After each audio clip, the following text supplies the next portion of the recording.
Linear equation के जो first page पे एनसीईआरटी के जो इंट्रोडक्शन दी हुई है उसमें एक डेली लाइफ की एक सिचुएशन दी हुई है, उससे हमें लीनियर इक्वेशंस बनानी है। ठीक है, तो सिचुएशन देख लेते हैं क्या है।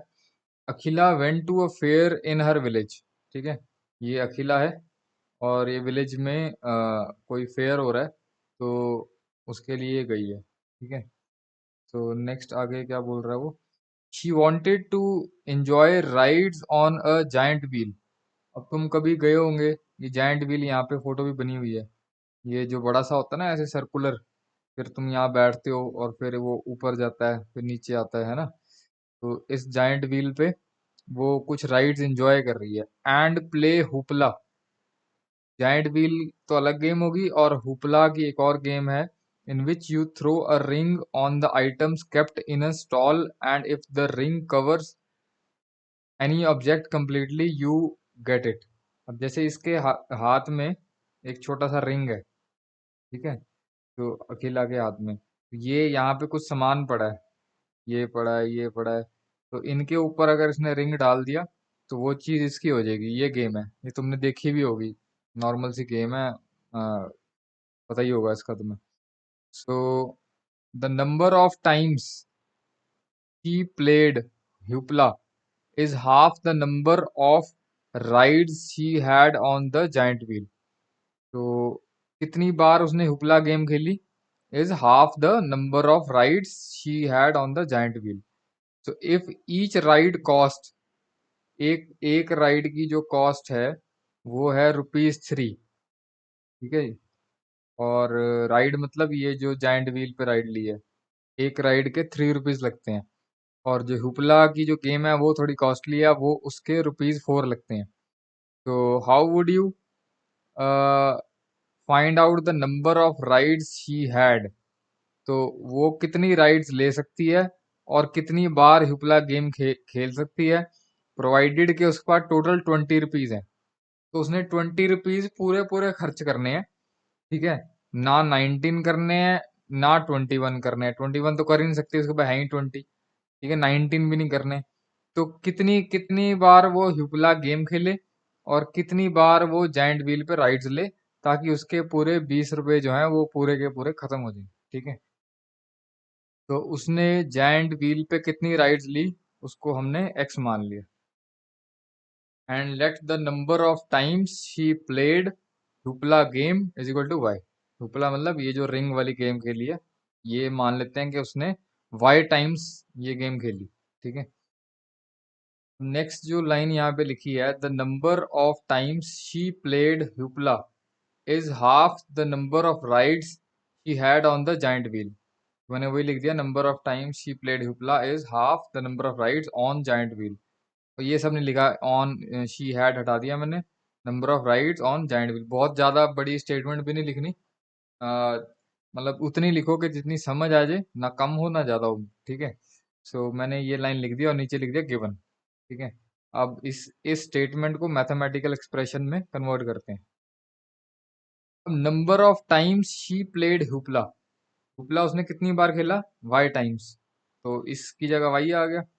इज मतलब, आर मतलब, वॉज मतलब, इस वर मतलब, इन सब का मीनिंग होता है इज इक्वल टू। ठीक है, हाफ, हाफ इधर आ गया। Number of times on the giant wheel, giant wheel पे कितनी बार राइड्स ली हैं उसने, x टाइम्स, तो वो आ गया x। ठीक है, तो पूरी स्टेटमेंट को हमने मैथमेटिकली इंटरप्रेट कर दिया। ठीक है, तो मैंने इसको 2 को इससे मल्टीप्लाई कर दिया, ये बन गया 2y is equal to x। ठीक है, नेक्स्ट स्टेप में मैंने 2y को मैं राइट साइड भी ले गया और ये इक्वेशन आ गई हमारी, ये फर्स्ट इक्वेशन आ गई। ठीक है, मतलब कि ये हमारी फर्स्ट लीनियर इक्वेशन आ गई इन 2 वेरिएबल्स। ठीक है, अब ऐसे ही हमें x और y की टर्म्स में एक और इक्वेशन चाहिए, तभी हम इन दोनों इक्वेशन को सॉल्व करके x और y निकाल सकते हैं। तो जब भी दो वेरिएबल्स हैं, जब एक वेरिएबल है फिर तो सिंपली सॉल्व हो जाएगा, x is equal to -1, x की वैल्यू आ जाएगी। लेकिन जब दो वेरिएबल्स हैं x और y, तो दो इक्वेशंस चाहिए होती हैं। ठीक है, दो इक्वेशंस आएंगी तभी उन दोनों को हम आगे मेथड आएंगे सब्स्टिट्यूशन, और क्रॉस मल्टीप्लिकेशन भी एक मेथड है और एलिमिनेशन मेथड भी एक मेथड है। तो हम उनमें से कोई भी मेथड लगा के एक्स और वाई की वैल्यू निकाल सकते हैं। तो अभी हमारे पास एक ही लीनियर इक्वेशन आई है इन टू वेरिएबल्स। अब एक और इक्वेशन चाहिए हमें। अब यहाँ से हम लिख लेते हैं each ride cost rupees 3। Giant wheel की एक राइड जो है वो 3 रुपीज की है, और हुपला अगर एक बार खेलती है तो 4 रुपीज लगते हैं। ठीक है। So cost of one ride on giant wheel is rupees 3। ठीक है, जो अभी क्वेश्चन में पढ़ा था। तो टोटल उसने एक्स राइड्स ली हैं। एक राइड की कॉस्ट 3 है, तो मान लो 4 राइड्स ली हैं या 5 ली हैं, उसको एक्स मान लिया हमने। तो एक्स राइड्स के कितने हो गए? 3x रुपीज हो गए। ठीक है। ये लाइन ना भी लिखो तो भी चलेगा, लेकिन मैं समझाने के लिए लिख रहा हूँ। ठीक है। अब cost of hoopla game played one time, अगर एक बार खेलते हैं तो 4 रुपीज लगते हैं।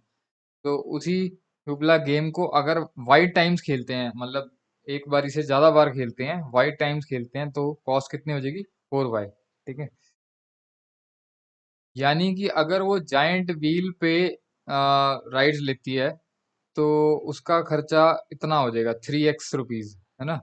और अगर वो हुपला की गेम एक से ज्यादा बार खेलती है तो उसकी हुपला गेम में इतना खर्चा हो जाएगा 4y। तो इन दोनों का टोटल मिला के जो खर्चा है वो है 20 रुपीज, है ना। उसके पास है ही 20 रुपीज, तो इससे ज्यादा वो खर्च भी नहीं कर सकती। तो उसी से हमने एक्स और वाई निकालना है। तो एक इक्वेशन तो पहले आ गई थी यहाँ पे एक्स और वाई की फॉर्म में, एक ये है। तो यहाँ से हम निकाल लेंगे कि एक्स और वाई कितना है।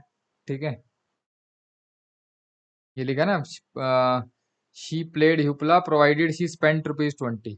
सो ये खाली हुपला के वो पैसे नहीं है, ये टोटल टोटली उसकी जेब में 20 रुपीज है। तो चाहे उसमें उसने हुपला भी खेलनी है और जाइंट व्हील भी, उस पे भी राइड्स भी लेनी है। ठीक है। तो मैंने लिख दिया टोटल मनी अखिला हैड, उसके पास टोटल 20 रुपीज थे। तो 3x वो जाइंट व्हील में लगा देगी, 4y वो ह्यूपला गेम में लगा देगी। तो टोटल, ये टोटल आ गया 3x + 4y, और टोटल उसके पास है भी है 20। तो इक्वेट कर दिया, तो ये सेकंड इक्वेशन आ गई। तो ये जो इक्वेशन नंबर 1 और 2 आई है, इसको हम फिर से दोबारा से लिख देते हैं। तो यहाँ लिख दिया दस the above situation can be represented by two linear equations in two variables. दो लीनियर इक्वेशंस हैं इन टू वेरिएबल्स। अभी यहाँ पे उन्होंने इतना ही लिखा था कि जो सिचुएशन दी हुई है ये अखिला की, इसको लीनियर इक्वेशंस की फॉर्म में लिखो। क्वेश्चन बस इतना ही था। ठीक है। अब आगे उसने ये नहीं पूछा कि उसने कितनी राइड्स ली और कितनी बार हुपला खेला। तो वो निकालने के लिए हम इसको आगे सॉल्व कर सकते हैं, वो अभी आगे समझाऊंगा कि दो लीनियर इक्वेशंस को कैसे सॉल्व करते हैं अलग अलग मेथड से। तो सबसे पहले आता है सब्स्टिट्यूशन मेथड, फिर उसके बाद आता है एलिमिनेशन मेथड, फिर उसके बाद आता है क्रॉस मल्टीप्लिकेशन मेथड। तो ये एक एक करके हम इसको डिस्कस करेंगे, और आंसर तीनों से ही सेम आते हैं। तो वो आगे तुम्हें बताऊंगा कि तुम्हें धीरे धीरे प्रैक्टिस हो जाएगी कि कब सब्स्टिट्यूशन इजी है, कब एलिमिनेशन इजी है। ठीक है। वो जितने नंबर ऑफ क्वेश्चन ज़्यादा करोगे अपने आप समझ आ जाएगा, बाकी मैं हिंट भी दे दूंगा। ठीक है। तो ये इंट्रोडक्शन में इतना ही था। That's it.